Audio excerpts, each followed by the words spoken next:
Bonjour. Voulez-vous apprendre à parler en public avec aisance?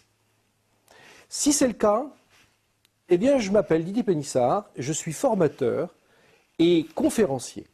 Je suis devenu conférencier, car pendant de nombreuses années, ça me paraissait totalement inaccessible cet objectif.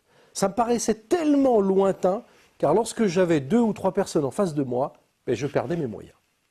Eh bien, je me suis intéressé pendant à peu près une dizaine d'années, un peu plus même, à tout ce qui peut exister de techniques qui permettent d'apprendre à parler en public. Car véritablement, ce sont des techniques et je vais vous expliquer comment. Mais avant tout, j'aimerais vous expliquer surtout quels sont les avantages qu'il y a à apprendre à parler en public. Parce que ça, c'est absolument extraordinaire. Je me suis rendu compte au fur et à mesure de ma carrière que lorsqu'on sait s'exprimer en public, lorsqu'on sait parler, qu'on sait communiquer avec aisance, eh bien, on a plein de portes qui s'ouvrent. Le premier avantage, c'est que vous allez pouvoir être entendu. Vous savez qu'il y a énormément de problèmes de communication dans ce monde. Il y a des disputes familiales, il y a aussi les problèmes que dans les entreprises, quelquefois il y a des conflits entre collègues, mais aussi avec son patron. Ne serait-ce que même déjà si vous voulez avoir une augmentation, il faut que vous soyez bien entendu dans votre message. La règle, c'est que quand vous saurez communiquer, quand vous saurez vraiment parler avec aisance, vous allez voir qu'on va bien vous entendre, mais au sens de vous entendre vraiment. C'est-à-dire que les messages que vous allez pouvoir diffuser, exprimer de vous-même, vont être compris et en tout cas mieux retenus. Vos arguments seront mieux retenus. Apprendre à parler en public vous ouvrira des portes. Ça, c'est le second avantage.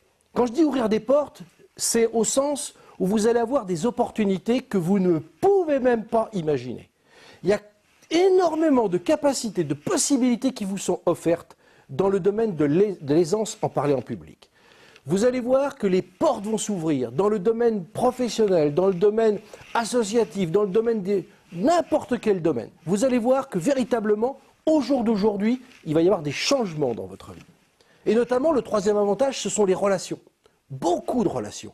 Si vous saviez le nombre de relations que j'ai pu faire ces 5 et 10 dernières années, le fait de pouvoir avoir exercé un nouveau métier, le métier de communicateur, eh bien, vous ne pouvez pas supposer que ce soit dans votre métier actuellement ou dans d'autres métiers, vous allez pouvoir avoir des personnes qui vont vous contacter, des personnes qui vont vous demander, des personnes qui vont vous solliciter. Et c'est là qu'on arrive au quatrième avantage. Au jour d'aujourd'hui, il y a un manque cruel de bons communicateurs, que ce soit dans n'importe quel domaine d'ailleurs. Donc ce sont des nouveaux métiers qui s'ouvrent. Regardez par exemple dans l'Internet.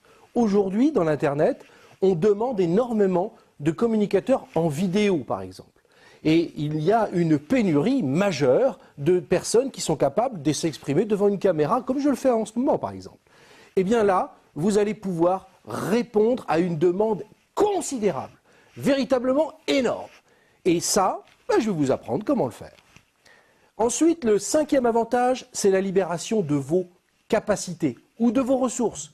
Vous avez des ressources absolument extraordinaires, on va dire presque illimitées, on ne connaît pas les contours. Eh bien, en apprenant à communiquer et à parler en public, vous allez voir que vos ressources de créativité, d'inventivité, vos ressources de pouvoir, en quelque sorte, être capable d'argumenter, de convaincre, tout ça, ça va véritablement sortir de vous-même. Le sixième avantage, c'est la confiance en soi. Être à l'aise. Si vous saviez comme on se sent bien quand on sait s'exprimer en public, on n'a plus cette peur au ventre qui nous paralyse, qui nous bloque, qui nous inhibe. Au contraire, on a véritablement envie de pouvoir présenter ses projets, envie de pouvoir exprimer ce dont on croit, envie de pouvoir diffuser nos convictions.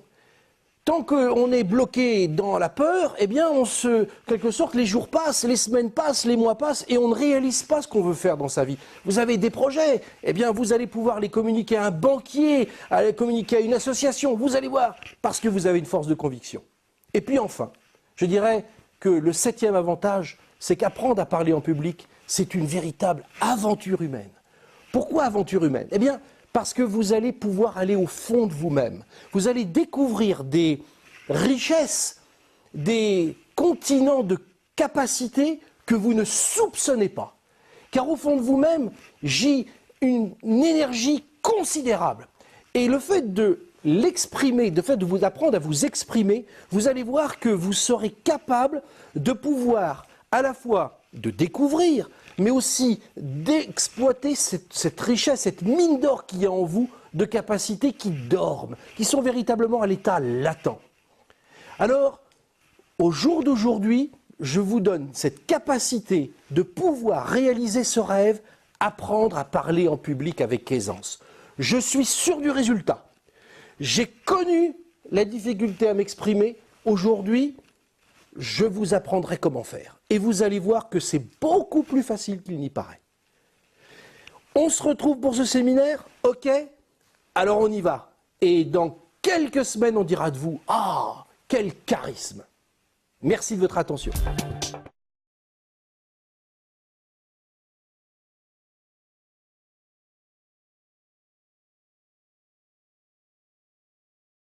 Si je communique, j'ai intérêt à me faire comprendre.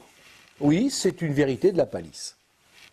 Le problème, c'est que vous et moi faisons des expériences chaque jour qui nous démontrent le contraire. Quand vous voulez communiquer à quelqu'un, quelque chose en tout cas d'important, essayez, si possible, de faire autour de vous le silence. Si je mets ici de la musique à tue-tête et que vous m'écoutez, il y a de grandes chances que vous ne retiendrez même pas 2 à 3% de ce que je vais vous dire. Donc, on a fait en sorte que dans cette salle, il n'y ait pas de bruit. D'abord, c'est qui j'ai en face. Seulement 7% de votre élocution, 7% des mots que vous utilisez, 7% du verbe va être les éléments de la crédibilité, de votre crédibilité. Plus vous allez être motivé à l'idée de parler, et plus votre peur va diminuer. Quand on ressent le trac, on devrait se dire, tiens, j'ai un apport d'énergie. On ne peut pas imaginer, on ne peut pas intégrer, on ne peut pas avancer dans l'idée d'apprendre à parler en public tant qu'on ne sait pas dédramatiser la situation. Le public, ça n'existe pas. Je suis devenu conférencier et international. La preuve que toute personne, quelles que soient ses difficultés, quels que soient ses problèmes au départ, ses déficits en matière de capacité de s'exprimer, notamment en public, peuvent un jour ou l'autre devenir au moins à minima une personne qui sait s'exprimer et au mieux devenir un orateur.